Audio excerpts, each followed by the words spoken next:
Paris has the Eiffel Tower. Egypt has the pyramids. But for 1,300 years, the greatest secret in British history lay beneath a quiet, muddy patch of English dirt in Staffordshire. We call this period the Dark Ages, a time of brutal, illiterate savages. But the reality is far more astonishing. On a hot summer's day in 1929, Terry Herbert, an amateur metal detectorist, swept his coil across a farmer's field. The signal he got wasn't just a coin or a rusty horseshoe. It was gold. Within days, the scope of his find became clear. He hadn't just found treasure. He had found a secret that rewrote the history of an entire civilization.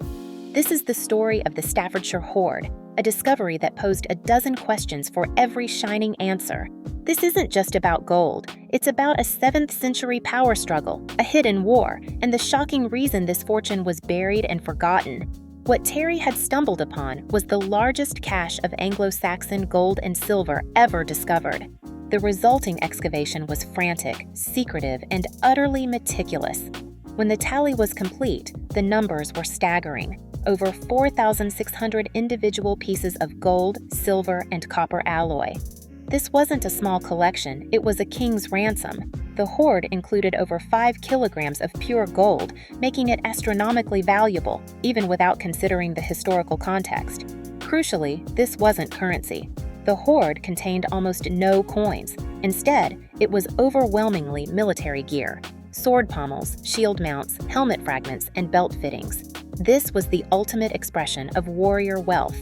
Every fragment spoke of status, power, and high-stakes conflict. To understand the hoard, we must place ourselves in the 7th century, the height of the Anglo-Saxon heptarchy. This was the era when Christianity clashed with paganism, and power was held by warrior kings.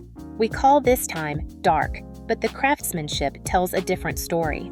The artifacts glow with intense sophistication, utilizing techniques like intricate filigree, hair-thin gold wires soldered onto a surface, and dazzling red garnet inlays.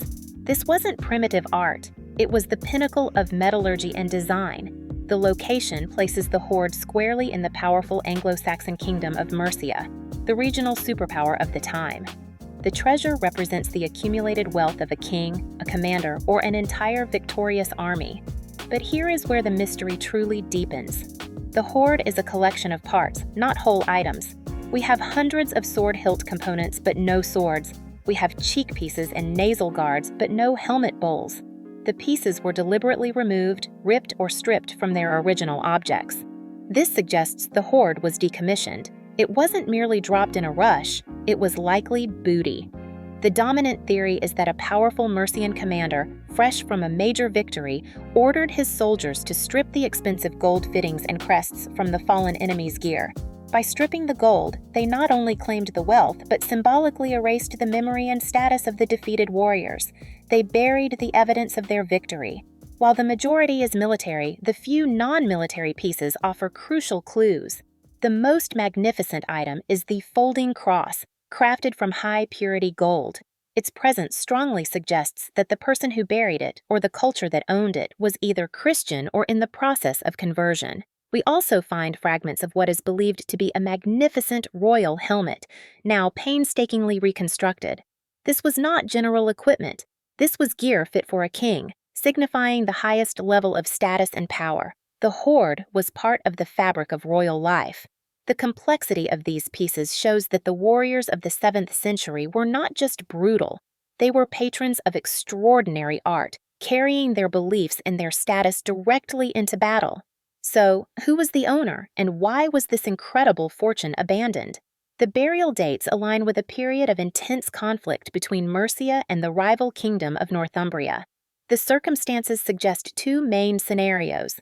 Scenario 1, the desperate commander. A general, anticipating a disastrous retreat or a surprise attack, urgently buried his war loot, intending to return for it. But he never made it back. Scenario 2, the votive offering.